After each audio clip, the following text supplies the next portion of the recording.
Buenas tardes, mi nombre es Iris González, soy estudiante de Geología de la Universidad Industrial de Santander y en esta oportunidad les voy a hablar sobre depósitos hidrotermales de fluorita.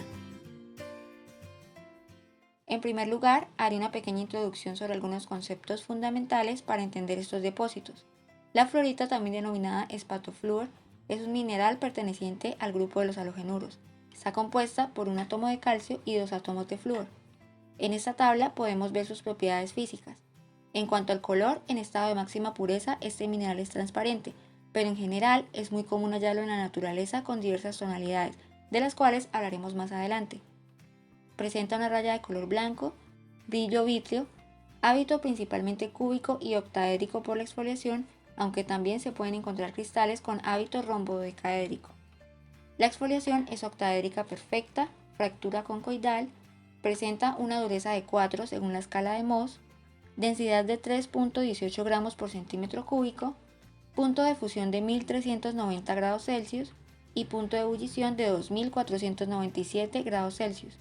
Adicionalmente, la fluorita presenta propiedades físicas como la termoluminiscencia y la fluorescencia. Volviendo al tema del color de la fluorita, como lo mencioné anteriormente, esta es en principio una sustancia incolora. Sin embargo, en la naturaleza la fluorita presenta una gran variedad de colores como lo podemos observar. El origen del color de la fluorita se lleva discutiendo desde hace al menos 200 años. Un factor que complica esta discusión es que en muchos casos, colores semejantes tienen orígenes diferentes. En general, el color de la fluorita está condicionado por su contenido en elementos del grupo de las tierras raras, combinado con el efecto de las radiaciones ionizantes y con la historia térmica de los ejemplares. Según un estudio realizado por Ashmani en el año 2020, el color morado de la fluorita está relacionado a la presencia de calcio metálico coloidal con tamaño de entre 300 y 400 Armstrongs. El color azul oscuro se relaciona también con calcio metálico coloidal, pero con tamaños mayores. El color azul claro se produce por el reemplazamiento de calcio por itrio. El color verde se considera habitualmente producido por la presencia de samario. El color amarillo se debe a la presencia de grupos O3 reemplazando dos iones de flúor. El color marrón se debe a la presencia de materia orgánica. Y adicionalmente, la fluorescencia azul y violeta observada en algunos ejemplares se debe a la presencia de europio. La fluorita es la principal mena de flúor ya que contiene un 48.7% de este elemento, siendo el mineral con el mayor contenido de flúor. El flúor es un elemento litófilo según la clasificación de Goldsmith, es decir, tiene afinidad por los silicatos y presenta afinidad geoquímica con elementos como berilo, litio, manganeso, niobio, estaño, tuxeno, uranio, itrio, plomo y zinc. Otros minerales comunes en los depósitos de fluorita son el cuarzo, calcedonia, ópalo, barita, óxidos de manganeso, calcita, entre otros. La fluorita se encuentra generalmente en vetas hidrotermales, aunque también puede encontrarse en granitos y pegmatitas. Sin embargo, en esta oportunidad nos enfocaremos en los yacimientos hidrotermales. Para ello, vamos a ver una pequeña introducción sobre este tipo de depósito. Los yacimientos hidrotermales son aquellos que se generan gracias a la circulación de soluciones acuosas calientes en la corteza terrestre. Estas soluciones, también llamadas fluidos hidrotermales, pueden ser originadas a partir de aguas magmáticas, meteóricas, marinas, connatas y metamórficas, pero más adelante hablaremos de esto. Los depósitos hidrotermales se encuentran generalmente asociados a rocas ígneas plutónicas, no detectándose relación alguna con rocas efusivas o con intrusiones formadas cerca de la superficie.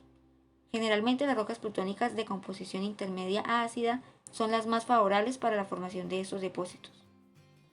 Los factores esenciales para la formación de depósitos hidrotermales son la disponibilidad de soluciones mineralizadoras susceptibles de disolver y transportar materia mineral, la presencia de aberturas en las rocas por las cuales puedan transportarse las soluciones, la presencia de lugares de emplazamiento para la depositación del contenido mineral, reacciones químicas cuyo resultado sea la depositación, y suficiente concentración de materia mineral depositada para llegar a constituir depósitos explotables.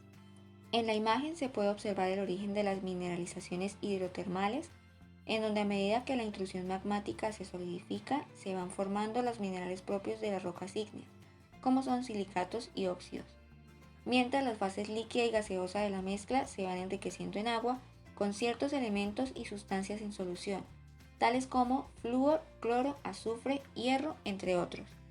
Estas fases son expulsadas del magma y a medida que se acercan a la superficie empiezan a disminuir su temperatura y presión, perdiendo su poder disolvente y favoreciendo la precipitación de las sustancias en las que estaba enriquecido, dando lugar a los depósitos minerales. A continuación podemos ver una clasificación general de los yacimientos hidrotermales en función del lugar de la mineralización. Cuando ésta ocurre en contacto con la masa magmática, el depósito resultante se denomina yacimiento metasomático de contacto o pirometasomático. Si la mineralización se produce fuera de la zona de contacto, los yacimientos resultantes se definen en función de la temperatura, como hipotermales cuando se forman a más de 300 grados Celsius y a profundidades superiores a los 3.600 metros. Mesotermales cuando lo hacen entre 200 y 300 grados Celsius y epitermales cuando la mineralización se produce a temperaturas inferiores a los 200 grados Celsius y a profundidades menores de 1.500 metros. En general, los depósitos de fluorita hidrotermal están distribuidos en una amplia variedad de ambientes geológicos y se han formado en un amplio rango de condiciones físico-químicas, desde altas presiones y temperaturas a grandes profundidades hasta bajas presiones y temperaturas cerca de la superficie. Estos depósitos ocurren en cualquier tipo de roca huésped, pero especialmente en rocas carbonatadas, ígneas y metamórficas con alto contenido en sílice. Aun cuando la composición de la roca encajante es importante en el emplazamiento de muchos depósitos de fluorita, son realmente las estructuras regionales las que controlan estos depósitos, ya que muchas vetas de fluorita están asociadas a grandes fallas y fisuras subordinadas de gran profundidad y naturaleza regional. Es por esta razón que los ambientes geológicos que favorecen la formación de depósitos de fluorita son los ambientes continentales de tipo orogénico y postorogénico, y en algunos casos también se presentan depósitos hidrotermales de fluorita en rift intracontinentales. Bueno, como se mencionó anteriormente, la base para la formación de este tipo de depósito son las soluciones hidrotermales. En la mayoría de los casos, un cuerpo ígneo constituye la fuente de calor para establecer sistemas hidrotermales, pero el agua o su contenido puede venir del mismo magma o de otras fuentes, como son aguas meteóricas, marinas, metamórficas y connatas. Las soluciones hidrotermales de derivación magmática se consideran fluidos residuales que quedan luego de la cristalización de la masa ígnea fundida y que contienen metales base y otros elementos incompatibles que no pueden acomodarse en los minerales que cristalizan dentro de un magma. Las aguas meteóricas se definen como el agua que puede filtrarse a través de la corteza terrestre, alcanzando profundidades donde, calentada y enriquecida en elementos lixiviados en su recorrido, adquiere el carácter hidrotermal. Las aguas marinas, como su nombre lo indica, son aguas que provienen del mar y que aportan al sistema salinidad, azufre y otros elementos que pueden enriquecer los fluidos hidrotermales. Las aguas metamórficas son procedentes de la deshidratación de los minerales durante el metamorfismo. Y finalmente, las aguas connatas o de formación se definen como el agua que queda atrapada durante la depositación de los sedimentos y que ha sido movilizada por el aumento de temperatura y presión causado por el enterramiento profundo. Este enterramiento puede ocurrir en cuencas sedimentarias y las soluciones de este tipo se denominan salmueras de cuenca. Existen evidencias de que distintos tipos de aguas pueden formar depósitos similares y que aguas de dos o más tipos han jugado roles importantes en la formación de ciertos depósitos. Los conductos por los cuales estos fluidos se movilizan son principalmente fallas y diaclasas, aunque localmente pueden tener importancia otros espacios abiertos como son vesículas de lava, intersticios de sedimentos, cuevas de disolución y brechas de colapso y explosión. En su largo camino ascendente, estos fluidos experimentan cambios químicos por las diferentes reacciones con las rocas que atraviesan, lo cual puede enriquecer el fluido en otros elementos. Generalmente, estos fluidos presentan altos contenidos en sales disueltas como cloruro de sodio y cloruro cálcico, las cuales reaccionan con la roca huésped extrayendo el calcio presente en su mayoría en minerales como plagioclasa y calcita. En la imagen podemos ver distintos tipos de depósito de fluorita. En la parte izquierda podemos ver depósitos en forma de vena relacionados con una intrusión granítica. En el centro podemos ver reemplazamientos de caliza cerca del domo de riolita. Y a la derecha vemos un depósito de tipo MBT, el cual será explicado en un próximo video. En estos depósitos se puede observar la interacción entre aguas magmáticas, aguas meteóricas y salmueras. Estos enriquecimientos del fluido hidrotermal por causa de reacciones químicas con las rocas que atraviesan generan diferentes tipos de alteraciones, las cuales provocan cambios químicos y mineralógicos en la roca afectada. Los distintos tipos de alteración e intensidad dependen de factores como la composición del fluido hidrotermal, composición de la roca huésped, temperatura y pH, razón agua-roca, tiempo de interacción, entre otros. La alteración potásica está caracterizada principalmente por feldespato potásico y o biotita, con minerales accesorios como cuarzo, magnetita, sericita y clorita. Esta alteración en rangos de temperatura de 400 a 800 grados Celsius se caracteriza por ser altamente selectiva y penetrativa. En temperaturas de 400 a 300 grados Celsius ocurre biotita y feldespato en vetillas. Estos minerales están comúnmente asociados con cuarzo, magnetita y o pirita, formados a condiciones de pH neutro a alcalino. La alteración propilítica está caracterizada principalmente por la asociación clorita-epídota con o sin albita, calcita y pirita y minerales accesorios como cuarzo, magnetita y lita. Esta alteración ocurre por lo general como halo gradacional y distal de una alteración potásica, gradando desde actinolita y biotita en el contacto de la zona potásica a actinolita epídota en la zona propilítica. En zonas más distales se observan asociaciones de epídota, clorita, albita, carbonatos, gradando a zonas progresivamente más ricas en clorita y zeolitas hidratadas, formadas a bajas condiciones de temperatura. Esta alteración se forma a condiciones de pH neutro a alcalino en rangos de temperatura bajo de 200 a 250 grados Celsius. La alteración fílica está caracterizada principalmente por cuarzo y sericita, con minerales accesorios como clorita, hilita y pirita. Esta alteración ocurre en un rango de pH de 5 a 6 y temperaturas sobre los 250 grados Celsius. A temperaturas más bajas se da hilita o hilita esmectita. La alteración argílica moderada está caracterizada principalmente por arcillas de tipo caolín y mayor o menor cuarzo. Esta alteración ocurre en rangos de pH entre 4 y 5. La caolinita se forma a temperaturas inferiores a los 300 grados Celsius, típicamente en el rango entre 150 y 200 grados Celsius. La alteración argílica avanzada está caracterizada principalmente por cuarzo residual o cuarzo buggy, con o sin presencia de alunita, jarosita, caolín, pirofilita y pirita. Esta alteración ocurre dentro de un amplio rango de temperatura, pero a condiciones de pH entre 1 y 3.5. Y finalmente, la alteración calcosilicatada está caracterizada por silicatos de calcio y magnesio dependiendo de la roca huésped. En caliza encontraremos granates andradita y glosularita, wollastonita, epídota, diópsido, hidrocrasa, clorita y actinolita. Y en dolomita encontraremos forsterita, serpentinita, talco, tremolita y clorita. Esta alteración ocurre bajo condiciones de pH neutro a alcalino a distintos rangos de temperatura. La precipitación de los elementos que contiene el fluido hidrotermal se produce por cambios bruscos en las condiciones de equilibrio químico de la solución, tales como cambios en la temperatura, cambios en la presión, reacciones químicas y mezcla de fluidos. A medida que ascienden los fluidos, disminuye la temperatura y por ende la solubilidad también desciende, por lo que ante un enfriamiento rápido el fluido se satura y los elementos se concentran y precipitan de forma muy rápida. La presión no es un factor muy importante en cuanto a la solubilidad, pero sí es muy importante cuando el fluido hidrotermal asciende, ya que cuando esto ocurre se puede dar que la solución encuentre vías de ascenso más rápido, produciendo una despresurización del fluido que puede llegar a ebullición, dando como resultado la precipitación de los elementos que contiene. Cuando el fluido hidrotermal entra en contacto con silicatos, se incrementa el pH, lo cual favorece la precipitación. Adicionalmente, cuando el fluido atraviesa paredes rocosas muy reactivas, como por ejemplo las calizas, se produce un rápido cambio químico en donde se reemplazan los carbonatos de la caliza por el flúor presente en el fluido, lo que da lugar a la precipitación de fluorita. Habitualmente, dos fluidos hidrotermales chocan entre sí y se mezclan.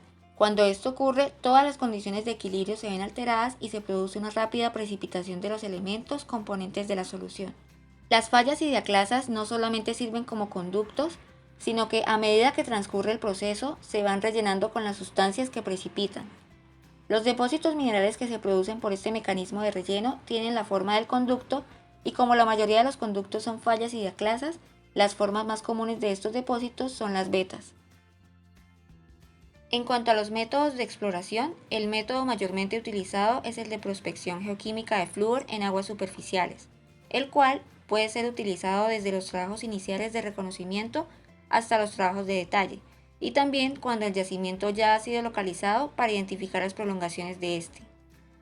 En este caso, también es posible identificar agrupaciones de valores anómalos que podrían formar franjas con orientación paralela a las principales estructuras tectónicas. Porque como lo mencioné anteriormente, los depósitos de fluorita en vetas hidrotermales tienen una clara asociación genética con controles estructurales de importancia regional. En la figura se puede observar el mapa de las anomalías de flúor en las aguas superficiales del macizo Montseny-Guilleris, tomado de Font 1988, en donde se encontraron franjas de anomalías en dirección noroeste-sureste, de las cuales muchas de ellas coinciden con mineralizaciones ya conocidas y con antiguas explotaciones de fluorita, comprobándose de esta manera la aplicabilidad del método. Adicional al elemento indicador, que en este caso es el flúor, también es conveniente estudiar los elementos exploradores, los cuales son elementos asociados al depósito mineral y que pueden ser detectados más fácilmente en comparación al elemento indicador. Para las vetas de fluorita hidrotermal, los elementos exploradores son el itrio, zinc, rubidio, mercurio y bario.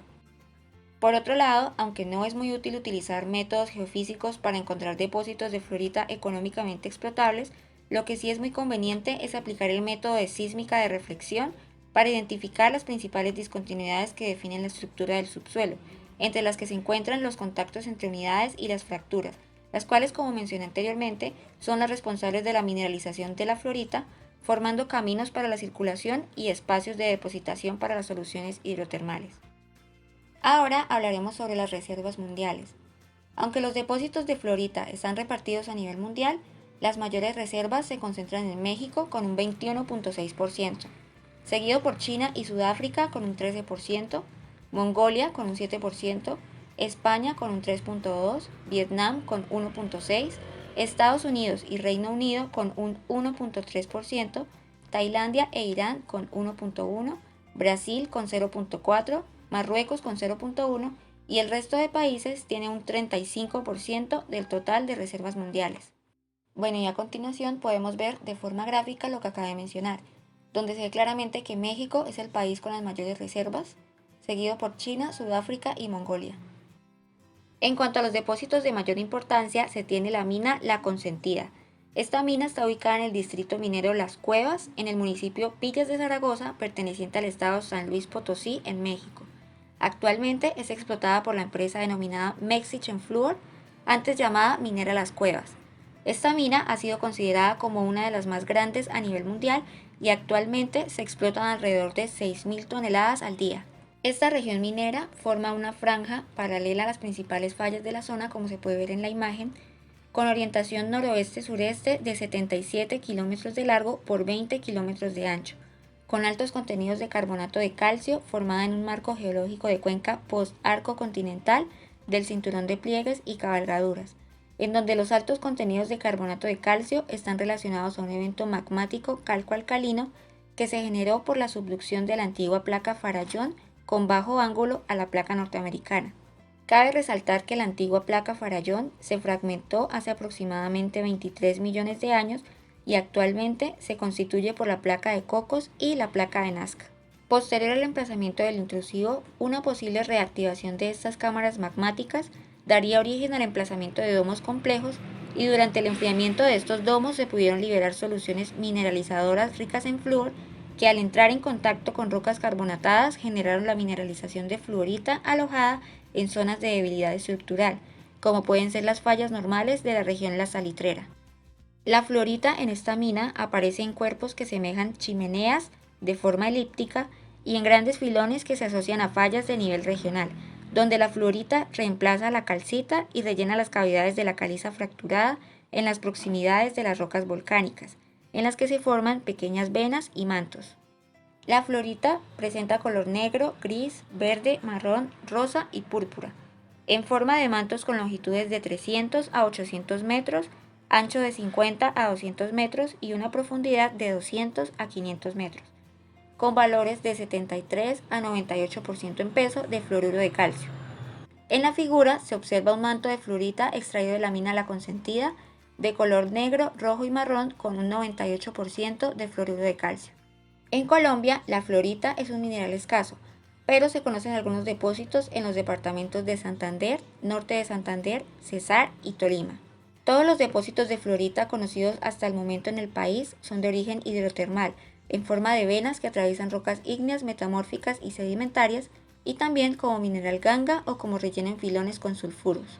Los depósitos de fluorita en Santander, de los cuales profundizaremos más adelante, se reportan en áreas de los municipios de Cepitá, Los Santos y Piedecuesta en los corregimientos de Pescadero y Umpalá. La fluorita se presenta en filones de hasta 1.5 metros de espesor que atraviesan el granito de Pescadero. En norte de Santander se reportan pequeñas cantidades de fluorita como parte de los minerales ganga de varias minas de varita en los municipios de Ábrego y Acarí. La mineralización que se presenta consiste en varita blanca bien cristalizada en venas, con pequeñas cantidades de galena y fluorita que rellena fracturas y diaclasas dentro de los esquistos de la formación Silgará.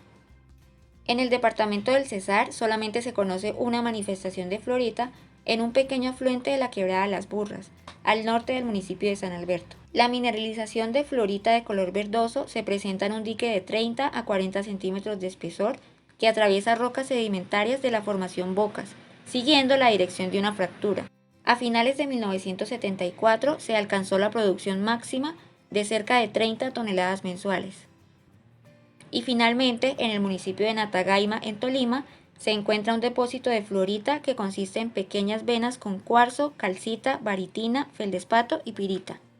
La mineralización está localizada en fracturas y diaclasas de una roca intrusiva, sin constituir un filón o enrejado amplio que llegue a ser explotable económicamente.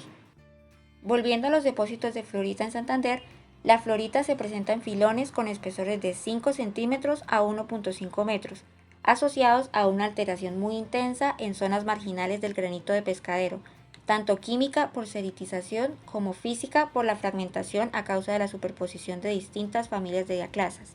Estos filones están asociados a fallas menores de rumbo con direcciones este-oeste y noroeste-sureste. Los constituyentes principales de estos filones son cuarzo lechoso, fluorita de color violeta, verdosa y gris pálido, varita, calcita y algunos intercrecimientos ocasionales de galena. Se sugieren dos posibles modelos genéticos para estos depósitos. El primero es un modelo hidrotermal tardío a postmagmático, en donde las soluciones hidrotermales corresponderían a fluidos exsueltos por el granito en sus últimos estadios de su cristalización magmática. Y el segundo, y más aceptado, es un modelo hidrotermal no magmático, en donde los fluidos hidrotermales serían ajenos a la historia de cristalización del magma granítico. Según estudios realizados en el sector de la mina La Palestina, por Mantilla y otros en el año 2001, se encontró un empobrecimiento de calcio en las zonas alteradas en torno a los depósitos de fluorita, lo cual es interpretado por los autores como el producto de una fuerte interacción fluido-roca, es decir, que los fluidos hidrotermales que participaron en este proceso fueron los responsables de la extracción del calcio, en su mayoría presente en las plagioclasas del granito, y de su transporte hacia las cavidades donde precipitó la fluorita. Y en este mismo fenómeno posiblemente estuvo involucrado el flúor presente en el granito, principalmente en las fases de filosilicatos. En resumen, las soluciones hidrotermales que dieron lugar a estos depósitos no guardan relación directa con fluidos magmáticos, y tanto el calcio como el flúor de las fluoritas provienen del granito de Pescadero. La fluorita comercial es clasificada de acuerdo a su calidad en grados ácido, metalúrgico y cerámico, y por lo tanto el grado determina su uso final. La fluorita de calidad superior, que representa además el consumo más importante, es la de grado ácido, y está destinada principalmente a la fabricación de ácido fluorhídrico, el cual es utilizado para obtener compuestos orgánicos fluorurados. También es fundamental para la fabricación de criolita sintética, ya que el único yacimiento importante de criolita se agotó hace tiempo y este material es indispensable para la obtención de aluminio por electrólisis. Cabe resaltar que la criolita es un fluoruro de aluminio y sodio, y en estado natural se encontraba en Ibitut, Groenlandia. La siguiente calidad es la de grado cerámico, utilizada como opacificador de cristales y en la fabricación de vidrios y esmaltes para estufas, refrigeradores y cerámica en general. También se utiliza en la fabricación de fibra de vidrio y en la obtención del zinc y del magnesio. El uso menos exigente en cuanto a calidad es el de grado metalúrgico. Esta fluorita se emplea en siderurgia como fundente para la fabricación de hierro y acero. Adicional a esto, la fluorita tiene otros usos que, aunque sean cuantitativamente menos importantes, también es relevante mencionarlos. La fluorita incolora libre de inclusiones se considera de calidad óptica y se utiliza para fabricar con ella lentes para aplicaciones especiales. Un ejemplo de esto son las lentes de fluorita que Nikon está utilizando en sus objetivos de alta gama, ya que minimiza con mucha eficacia las aberraciones cromáticas en el espectro de luz visible, y además son mucho más ligeras que las de vidrio óptico convencional. Cabe mencionar también que la belleza de los ejemplares que pueden encontrarse en muchos yacimientos hace que este sea un mineral muy apreciado por los museos y coleccionistas. En muchos casos se talla como gema, se emplea como material pétreo en las obras lapidarias y también se emplea en colgantes y aretes. Tiene en su contra su baja dureza, lo que hace que las gemas sean de colección más que de uso. Un dato curioso es que el ácido fluorhídrico es el que utilizaban en la serie Breaking Bad para disolver cadáveres, y aunque este ácido sí es altamente corrosivo y ataca los silicatos contenidos en la mayoría de tipos de vidrios y cerámicas, no tiene la capacidad de disolver totalmente un cuerpo, ni tampoco de destruir la tina y generar un agujero en el piso, como vimos en la serie, y esto fue probado en el programa Mythbusters de Discovery Channel con la ayuda de científicos de la Universidad de Berkeley. Bueno, y volviendo al tema de la fluorita, ahora vamos a hablar sobre la producción. A pesar de que México tiene las mayores reservas a nivel mundial, el principal productor de fluorita es China, quien aporta aproximadamente el 60% de la producción global, seguido por México con un 16%, Mongolia con un 9% y Sudáfrica y Vietnam con el 4% cada uno. El resto de países solo produce un 7% aproximadamente, destacándose entre estos España, Irán, Birmania y Marruecos. La demanda de la fluorita de grado ácido ha sido adversamente afectada por cuestiones ambientales relacionados con los clorofluorocarbonos. Por otro lado, la demanda de fluorita de grado metalúrgico depende de la producción de acero y aluminio, y estos a su vez dependen de las fluctuaciones que se presenten en la industria de la construcción. Una disminución de su uso ha forzado a la reducción y racionalización de la producción mundial de fluorita. Bueno, y ya con esto doy fin a la presentación. Esta es la bibliografía en la que me basé para realizar este trabajo. Muchas gracias por su atención.